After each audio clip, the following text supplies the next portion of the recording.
Welcome to Dental Business RX. Practice success in 30 minutes or less. Thank you for calling ABC Dental. You set yourself a nice goal for the month. You want to do $150,000 in collections. You've even broken it down further. You've realized you're working 17 days, which means if you want to do 150, you need to do 88.25 a day in the practice.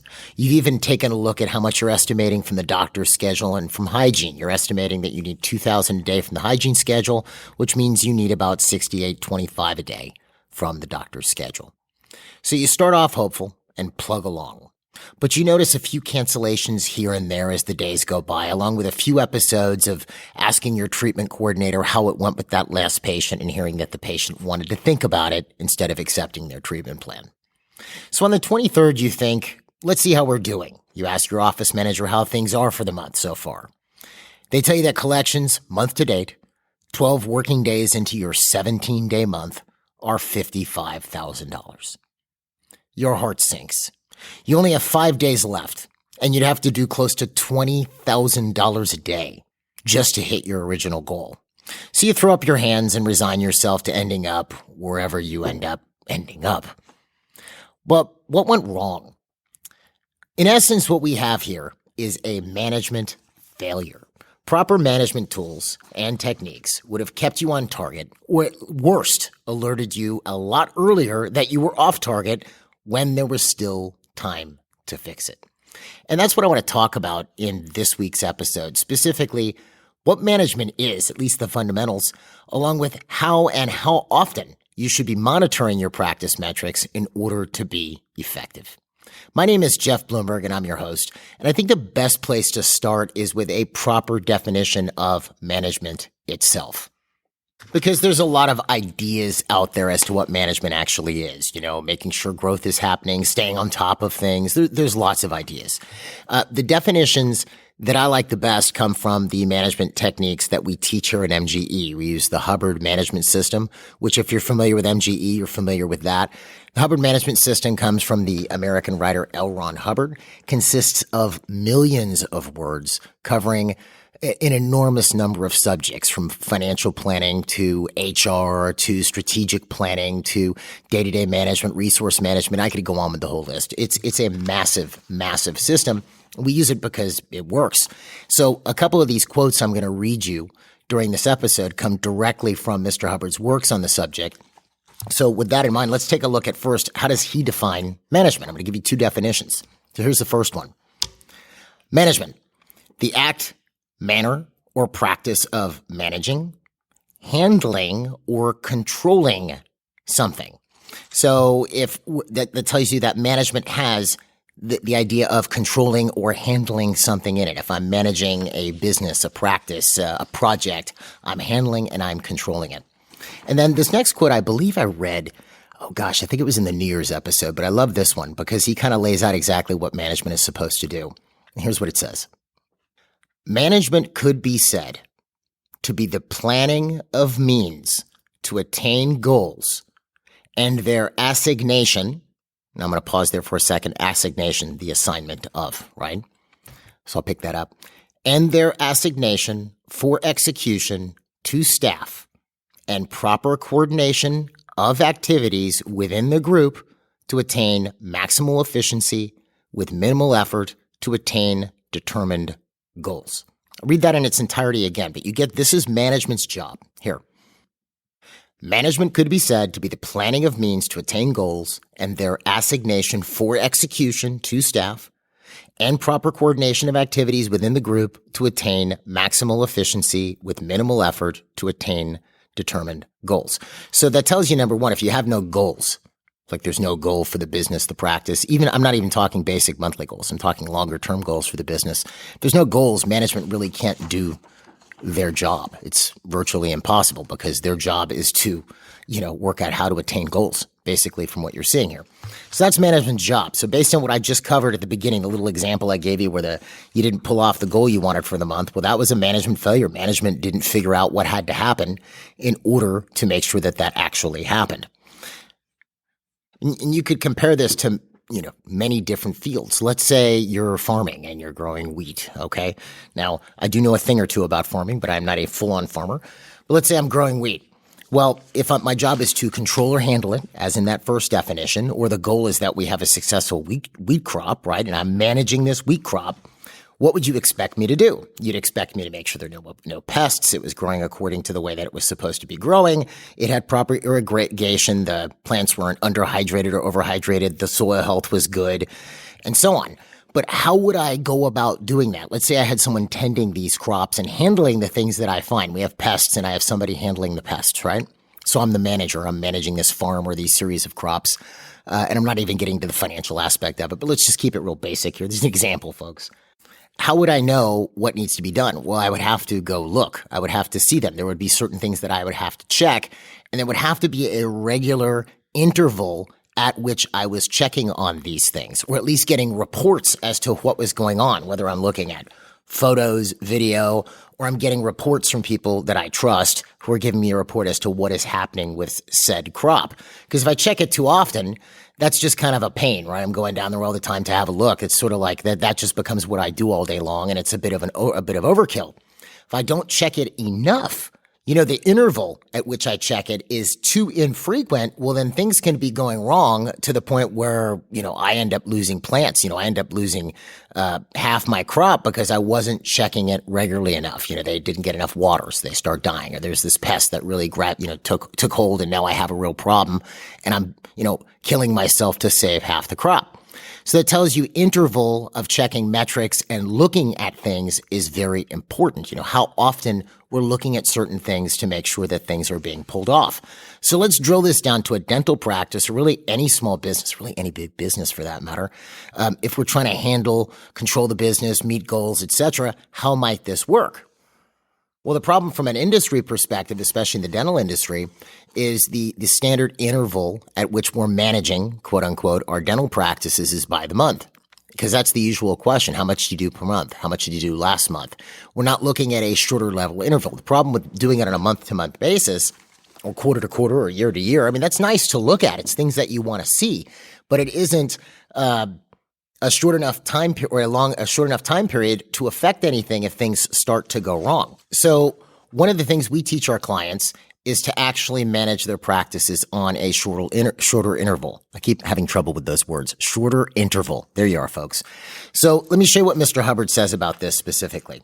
When you're managing a business, he says the closer one is to the scene of a statistic, the more rapidly it can be adjusted, and the smaller amount of time per statistic needed to interpret it. So the closer one is to the scene of a statistic, the more rapidly it can be adjusted, and the smaller amount of time per statistic needed to interpret it. He goes on, one can interpret one's own personal statistic hour to hour.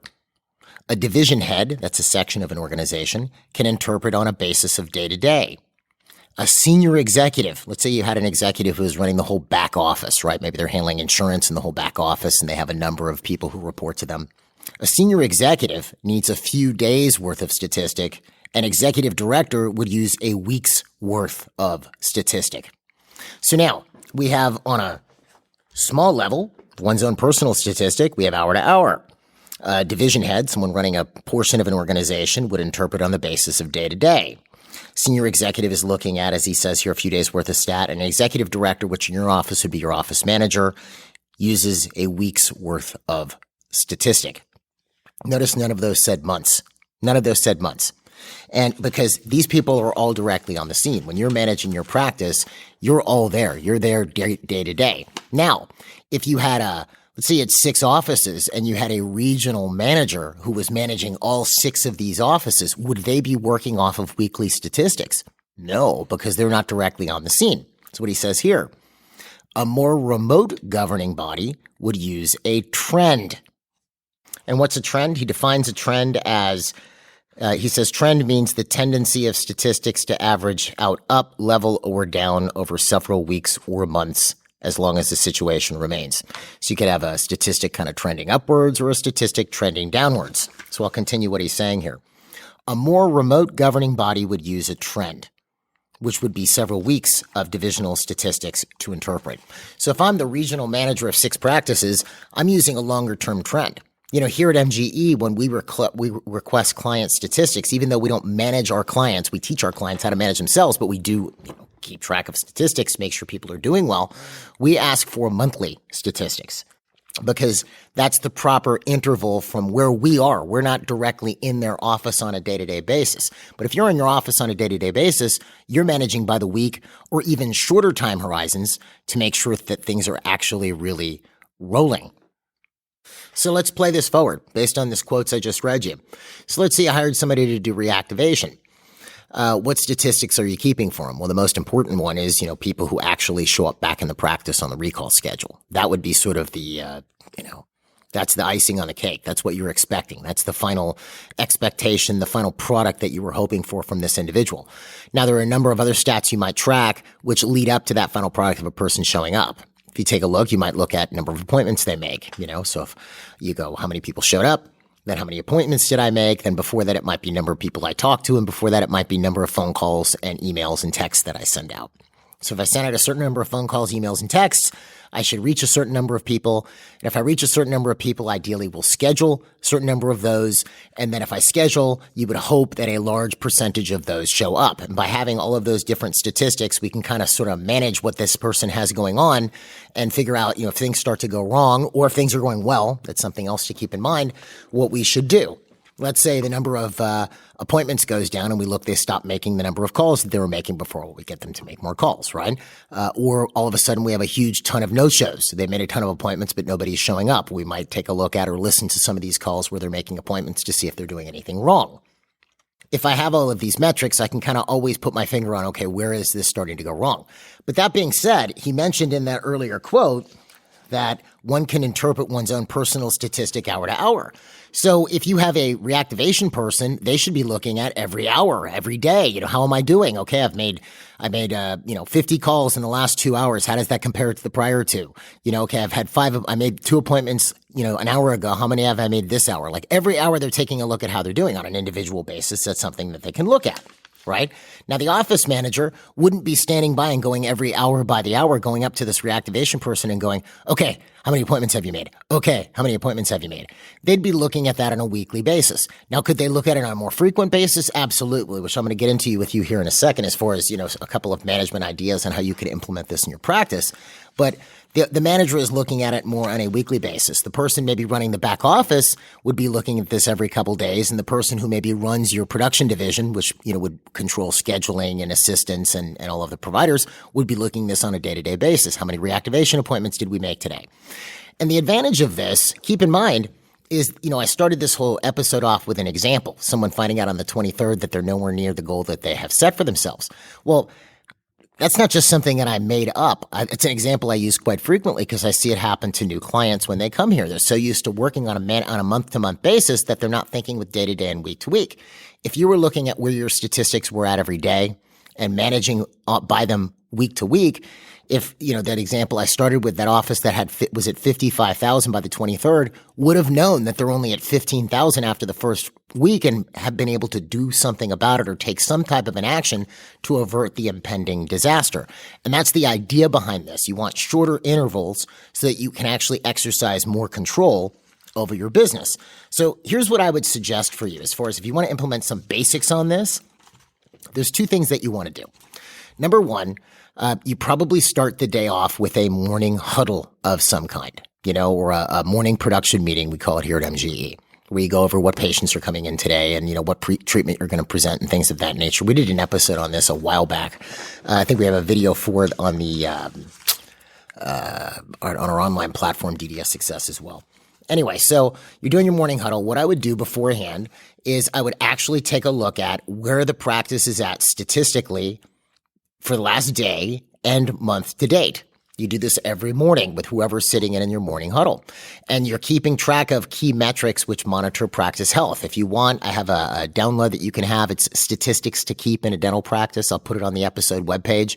And it's 14 different stats that you can keep that give you a pretty good idea of how things are running. But some of the basics would be production and collection, new patients, Other statistics that I suggest that you do keep, I've talked about this in prior episodes, are stats like recall patients, because that's your actual growth statistic to see if you're actually retaining people.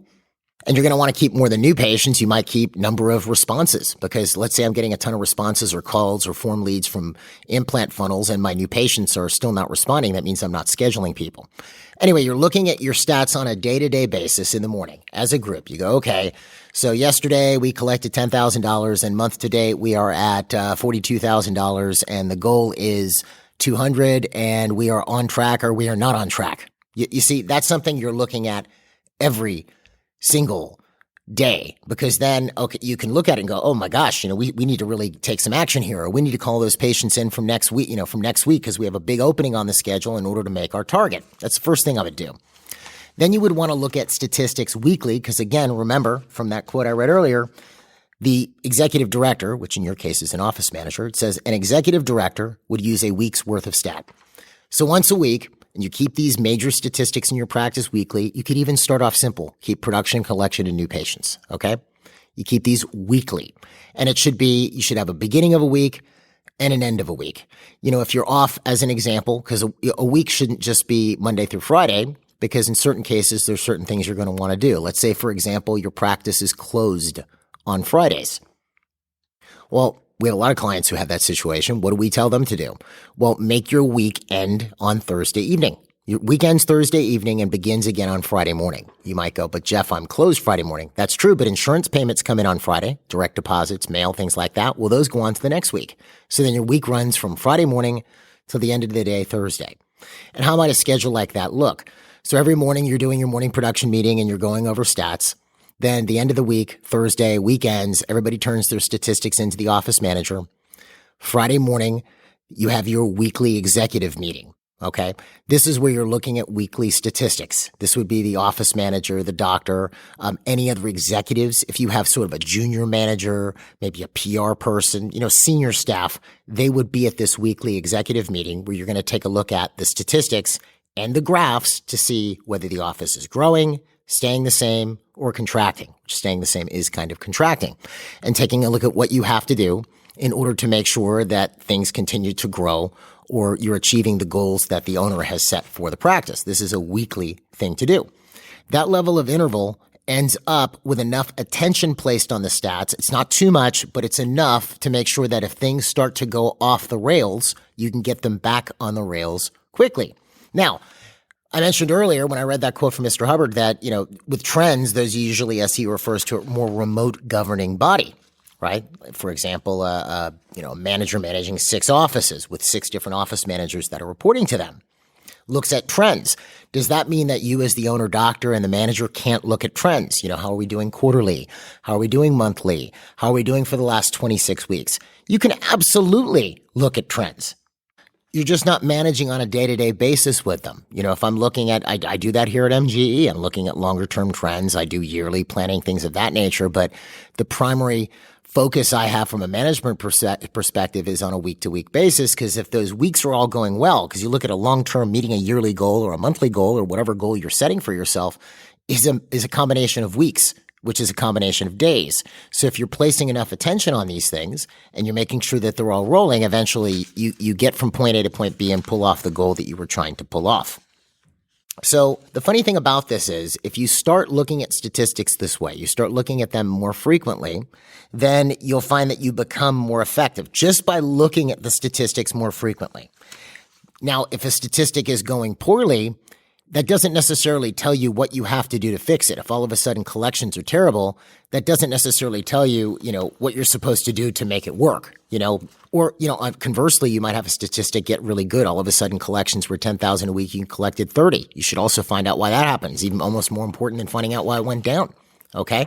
So sometimes it'll be obvious, your new patients are down and you take a look and somehow someone stopped the pay-per-click advertising and your new patients immediately dropped off. Well, you fix that real quick. You put that back in and it fixes, right? Those are easy. But sometimes the situation is more difficult and more complex. Well, that's what training is for. That's why we do programs like the MGE Power Program where we train, an executive, the doctor and the office manager as an executive so they know how to solve problems like this.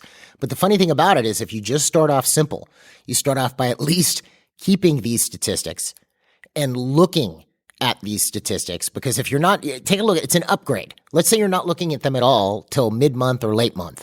And then, you're nowhere near in a situation to actually change the trajectory of the practice for that month.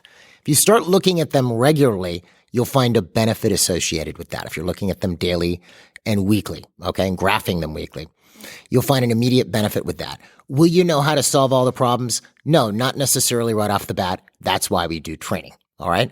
But you will find an immediate improvement, First, start looking, then you learn what to do about it, and then things improved. And obviously, sometimes it'll be really easy as far as what you're supposed to fix. Anyway, shorter episode this week, but I wanted to throw this out there because this is an extremely simple yet powerful tool, just shortening the interval under which you're managing. Because remember, you're not a big remote manager. You're in your own practice to produce an immediate beneficial result. Okay? I invite you to try it. Let me know how it goes. If you have questions about it, you can always email me at jeffb@mgeonline.com. As far as what stats to keep in the practice, I'll put that download for you on the episode webpage. Folks, I hope this helps. And if you want to find out more about MGE, you can call us at 800-640-1140 or find us online at mgeonline.com. Have a great week, and we'll see you at the next episode.